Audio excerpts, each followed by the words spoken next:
ભાગ્યશાળીઓ આપણે અહીંયા જોશું કે પૈસો વસ્તુ એવી છે કે જો એને ન પચાવી શક્યા તો આપણું પતન થતાં વાર નહીં થાય. પૈસાની લાત. નમો અર્યંતાન સિદ્ધાન નમો અય્યર્યાન નમો ઉજ્જાયાન નમો લય સવ સાહો નમે સો પંચ નમસ્કારો સર્વ પાવક પ્રણાસન મંગલાનં ચ સર્વે શ્રીમૂળમં હવૈ મંગલમ કમઠે ધરણેન્દ્ર ચ સોચિતમ કર્મ કૌરતે પ્રભુસ્તુલમનોવૃત્તિ પાર્શ્વનાથ શ્રીસ્તુવ.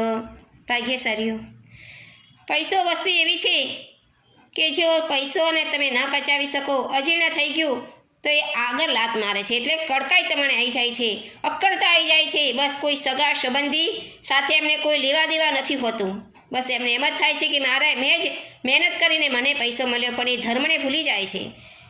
એમ વિચાર નથી કરતો આ લક્ષ્મી ક્યારે મળી છે કે મેં ધર્મ આરાધના કરી છે, પુણ્ય ઉપાર્જિત કરી છે, તો જ મને લક્ષ્મી મળી છે. એ લક્ષ્મી કાયમી ટકી રહેવાની નથી. જ્યાં સુધી પુણ્ય હશે ત્યાં સુધી જ ટકશે, પણ એને અજીર્ણ થઈ ગયું છે. હવે ધીમે ધીમે એનું પુણ્ય ખતમ થઈ ગયું અને દેવાદાર થવા મળ્યા છે, એટલે લેણિયાત આવે છે. લેણિયાત આવે ત્યારે એને પાછળ આ પૈસો એને પાછળ પીઠ પાછળ લાત મારે છે, એટલે એનું શિર ઝુકાઈ જાય છે. જે ક્યારે કોઈને નથી ઝૂકતો, પરંતુ આ પૈસા એને ઝુકાઈ દીધો.